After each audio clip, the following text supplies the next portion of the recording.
안녕하세요. 양자 알고리즘 응용 수업이고요. 수업 자료 자체는 아니고 그냥 저기 조선학회를 저번 주에 했었습니다. 그래가지고 29일까지 하는데 그래서 여기에서 발표를 했던 내용인데 우리 수업은 아무래도 좀 더 기본적인 수학적 내용의 접근을 다루고 있고요.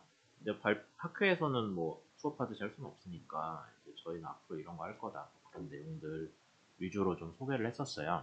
그래서 단기적으로는 주성분 회귀라는 거를 이용을 해가지고 우리가 양자 오라클을 만들 거다라는 내용을 발표를 했었습니다. 그래서 거기에 대한 발표 자료인데 뭐 발표로 끝내기엔 사람들이 별로 안 봐줬기 때문에 제일 마지막 세션이었기 때문에 다들 집에 갔었습니다. 그래가지고 굳이 인터넷에 다시 올려서 누구라도 좀 봐주십사 하는 그런 거고요. 그리고 유튜브 채널에서도 한번 그 공지를 얘기를 했었는데 회사를 만들었습니다. 고등 양자 연산 이론 솔루션이라고 해가지고 이름만 보면 세상 모든 돈을 다 긁어모을 것처럼 썼는데 모르죠. 그리고 그 이제 사실 뭐 저희도 그냥 뭐 앞으로 밝은 미래가 있겠거니 하고 있는데 저희가 과제 쓴다는 얘기는 아니고 그냥 이런 거가 학교를 통해서 공부가 왔길래 얘기를 드리자면 정확히 뭐 하는 건지는 저도 안 읽어봤는데 양자 컴퓨팅 기반 양자 이득 도전 연구라는 게 뜬다고 합니다.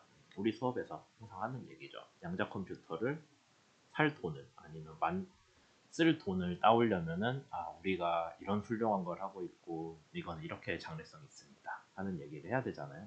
거기에 대한 사업이라고 대충 봤더니 이해가 됩니다. 5월 22일 날 공고나는데 뭐 6월 22일까지 쓴다고 하고요.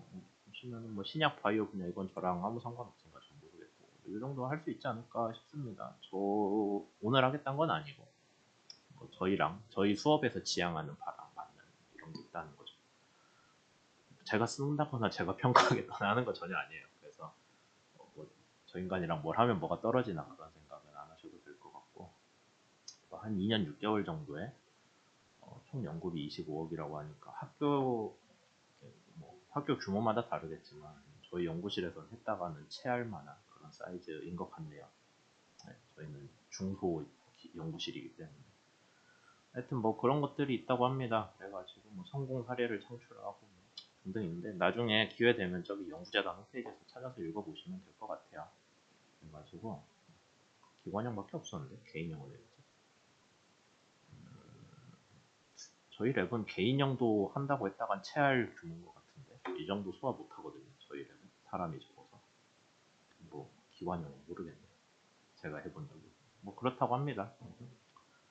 그냥 요런 정도 나라에서도 관심을 갖고 하고 있다. 그래서 여러분들도 이제 우리 수업에서 하는 것들 가지고 나중에 써먹을 수 있지 않을까 하는 정도 보이고 있습니다. 그러니까 실제 지금 나라에서 보는 기술 수준이 양자 연산이 빠르냐 마냐를 보자는 얘기라서 막 너무 거창한 거를 지금 목표로 세울 필요는 없다고 봐요. 서론이 길었습니다. 이 발표는 사실 15분 만에 20분인가 그 만에 끝내긴 한 건데 뭐 좀 제대로 얘기하자면 좀 더 길 수도 있어요. 제가 하는 모든 일이 그렇듯이 하다 보면 말이 길어집니다. 그래서 이제 우선 요약이나 얘기를 해보시죠. 양자 컴퓨터의 산업분화 활용에 대한 얘기를 할 거다라고 했어요. 왜냐하면 대한조선학회였기 때문에 조선 분야에 가가지고 원래 조선학회 회원이기도 하지만 가가지고 양자 컴퓨터 얘기를 하면은 그게 어쨌다는 거야? 라고 할 거잖아요. 어쨌다는 거야가 나쁜 말이 아니라 그걸 뭐 했을 거야? 그래서 그러면 뭐 조선이나 아니면 다른 제조업 분야에 쓸 수 있어야겠죠. 정보 산업에도 쓸 수 있어야 되고. 근데 특히 이제 조선 쪽은 제조업 기반이니까. 그래서 그런 분야에 활용할 수 있을 거면 뭘 할 거냐. 우리가 아까 저기 그 공부모에도 있었던 양자 우위가 뭐냐. 양자 컴퓨터를 하면 빠를 거다. 뭐를 했을 때 빠르냐. 되게 한정적입니다.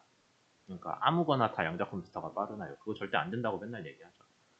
그래서 여러분들이 가지고 있는 문제가 있을 겁니다. 이제 여러분들 각 연구실에서 혹은 뭐 나중에 회사에 가든 연구소에 가든 무슨 문제를 해결을 해야 되니까 월급을 받겠죠. 그럼 그거를 양자 컴퓨터가 할 수 있는 일에 끼워 맞춰야 됩니다. 그게 제일 중요할 거예요. 그러니까 이제 그럼 우선 뭐가 중요하냐? 양자 컴퓨터가 뭘 할 수 있는지를 알아야 되잖아요. 그래야 여러분 문제를 거기 끼워 맞추겠죠. 그 다음에 이제 저희 연구실에서 원래 주로 하려고 하는 거는 거기에 대한 요소 기술인데 그게 뭐냐라고 하면 어차피 모든 공학적 문제는 다변수 입출력 문제로 규결이 될 겁니다. 변수 하나짜리 출력 문제일 수도 있겠지만 걔도 입력은 여러 개겠죠. 그 다음에 양자 컴퓨터는 애초에 유니터리 행렬만 연산을 쓸 수 있기 때문에 기본적으로는 선형 변환이란 거예요. 그래서 데이터 벡터가 있으면 행렬 연산을 통해 다른 데이터 벡터를 뽑아야 된다.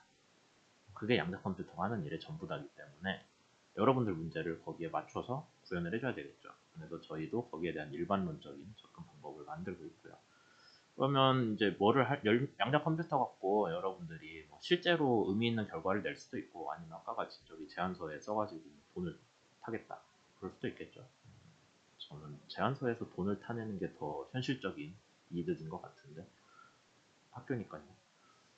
우선 그래서 그럼 뭐를 할 거냐? 여러분들이 이미 알고 있는 물리적인 문제 아니면 데이터 기반 모델을 유니터리 행렬로 구현을 해줘야 됩니다. 그게 일종의 계산 단위고 그걸 우리가 양자 오라클이라고 하는 거죠. 그래서 이걸 개발하는 게 각 분야들에서 열심히 해야 되는 일이 아닐까라고 생각이 듭니다. 저희도 거기에 좀 집중하고 있고요. 그 다음에 이제 여러분들이 각 문제에 대해서 양자 알고리즘을 어떻게 쓸 건지를 구상을 해야 되겠죠. 그냥 알려주세요 하면 다 되는 게 아니라 앞으로는 그리 되겠지만 지금은 여러분들이 어떤 구체적인 그런 로드맵을 갖고 그걸 짜야 되겠죠. 갖기보단 로드맵을 짜야 됩니다. 그러니까 여러분들 본연의 문제에 대해서 뭐가 필요하고 뭐가 제한인지 명확히 얘기하고 그거를 수정할 수 있는 그런 문제에 대한 아니면 그 필드에 대한 지식 되게 중요한 거죠. 그냥 아무렇게나 다 양자 컴퓨터가 될 거야 라고는 아직은 좀 보기 어려울 것 같습니다. 그리고 뭐 그렇게 한다면 여러분들 각각의 우리 수업을 듣는 분들 각각의 전문성이라는 게 인정을 못 받는 거잖아요. 그러니까 어쨌든 간에 나중에는 범용 연산이 나온다고 하지만 아직까지는 도메인 지식이 중요하다라고 강력하게 얘기를 해야 되겠죠. 그 다음에 양자 컴퓨터가 언제 좋냐라고 하면은 데이터 변수가 많아져야 됩니다. 기본적으로. 그러니까 원래 컴퓨터가 다루기 어려울 정도로 변수가 많아져야 뭐를 할 거잖아요. 그게 아니면 지금 컴퓨터를 쓰면 되니까. 그래서 이건 학교에서 하긴 좀 어려운 문제 같은데 현재 연구에 스케일을 막 키워야 됩니다. 지금 뭐 변수 100개짜리 시스템을 우리가 하고 있는데 뭐 나중에는 1000개짜리를 할 거다. 그럼 1000개의 조합이 끝도 없이 생길 테니 양자 컴퓨터를 쓰겠다라고 해야 스토리가 맞는 거죠. 지금 100개 갖고 뭐 껐덕껐덕 하면서 간신히 하고 있습니다. 그럼 그냥 그 컴퓨터로 하는 게 더 나을 수도 있어요. 양자 컴퓨터 안 들고 와도. 그러니까 100개짜리 변수를 다루는 그런 이 능력을 가지고 그러니까 100개짜리 센서 정도 되겠죠. 센서 100개 가지고 하는 시스템에서 저희는 양자 이득을 하겠습니다가 아니라 돈을 주시면 지금 100개짜리 센서를 갖고 왔는데 우선 이걸 1000개짜리로 늘리고 그 다음에 그 1000개짜리를 다룰 양자 컴퓨터 시스템은 알고리즘은 이렇게 들고 있습니다. 라고 하는 게 제가 보기에는 제대로 된 연구 방향이 될 것 같습니다. 그러니까 제안서를 쓴다면요. 그래서 스케일업이 되게 중요합니다. 근데 스케일업에 대해서 막 뭐 엄청난 고민을 할 필요는 없고 그냥 지금 하는 일에 대해서 더 정확하게 아니면 더 다양하게 뭘 할 수 있나를 생각하시면 되겠죠. 그러니까 결국엔 지금 하고 있는 연구를 잘 이해를 하시고 거기에 대한 방향을 스케일업이라는 걸로 그다음에 여러분들이 가지고 있는 도메인 지식을 갖고 표현을 하는 게 양자 컴퓨터 관련 연구의 방향이지 않을까라고 보고 있습니다. 뭐 저는 양자 알고리즘을 새로 개발하고 싶으면 할 수도 있는데 우선 우리 학과가 그런 걸 하는 학과가 아니잖아요. 공학이니까. 그래서 뭘 새로 개발한다면 좋겠지만 그게 주가 되진 않을 것 같습니다. 우리 분야에 혹은 적어도 이거를 듣고 있는 사람들에게. 그 다음 이제 진짜 양자 컴퓨터에서 돌리면 좋은데 그래서 양자 이득을 확인하면 좋은데 우위를 근데 그러긴 힘드니까 아마 여러분들이 실제로 과제 제안을 한다면 가상 머신 정도에서 될 거예요. 그러니까 가상 머신 환경에서 우리가 알고리즘이 돌기는 돈다. 그 다음에 그 진짜 빠르니? 라고 하면은 그거는 뒤에서 얘기할 시간 복잡도를 가지고 보면은 문제가 커지면 빨라지고 우리가 실제로 지금 문제가 많아지고 있기 때문에 빠른 거를 체감할 수 있을 것이다. 혹은 뭐 돈을 들여서 양자 컴퓨터 클라우드를 써봤더니 빠르긴 하더라. 까지 가겠죠. 근데 단순히 써가지고 초시계로 재가지고 빠르다가 아니라 시간 복잡도로 표현을 하는 게 정확할 겁니다. 그런 식으로 하면 되겠죠. 뭐 생각보다 서론이 길었는데 우선 이 정도 얘기하고 뒷부분 잘라서 계속 가져갈게요.